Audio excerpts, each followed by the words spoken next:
അതെ, ആപ്പ് ഇപ്പോൾ app സ്റ്റോറിലും play സ്റ്റോറിലും ലഭ്യമാണ്, ഡൗൺലോഡ് ചെയ്യാം. ഇന്ന് ഉദ്ഘാടനം ചെയ്തു.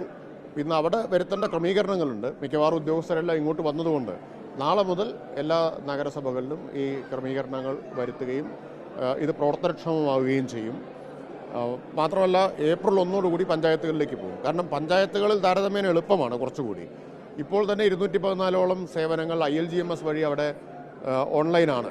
അപ്പോൾ ILGMSൻ്റെ ഏറ്റവും വികസിതവും പരിഷ്കൃതവുമായിട്ടുള്ള വെർഷനാണ് K-Smart എന്നത്. അപ്പോൾ അതുകൊണ്ട് തന്നെ ആ ട്രാൻസാക്ഷൻ എളുപ്പമാണ്. മുനിസിപ്പാലിറ്റികളിൽ പക്ഷേ ഇതുവരെ ഒരു ഓൺലൈൻ സേവനവും ഉണ്ടായിരുന്നില്ല.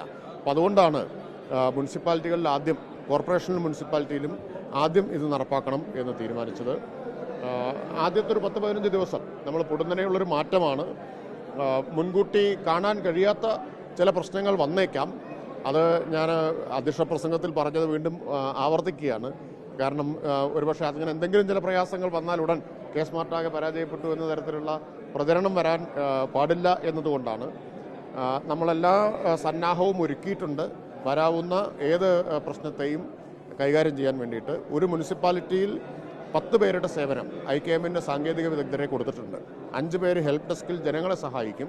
അതായത് ഓൺലൈനായിട്ട് സ്വന്തം നിലയിൽ അപേക്ഷ കൊടുക്കാനൊക്കെ കഴിയാത്ത ആളുകളുണ്ടാവും. അവർക്ക് തൽക്കാലം ഹെൽപ്പ് ഡെസ്കിൽ വരാം. അവിടെ നിന്ന് ഈ സഹായത്തോടു കൂടി ഓൺലൈനായിട്ട് ചെയ്യാം. അതുണ്ട്, അത് തീർച്ചയായിട്ടും ഉണ്ടാവും.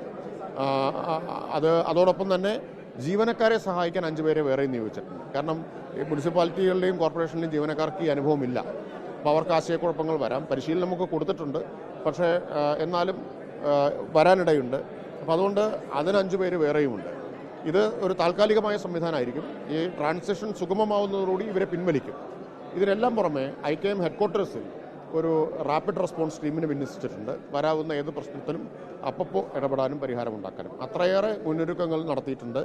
എല്ലാ സെക്രട്ടറിമാർക്കും പരിശീലനം കൊടുത്തിട്ടുണ്ട്, ജീവനക്കാർക്ക് പരിശീലനം കൊടുത്തിട്ടുണ്ട്, ഹാൻഡ്സ് ഓൺ ട്രെയിനിങ് തന്നെ കൊടുത്തിട്ടുണ്ട്.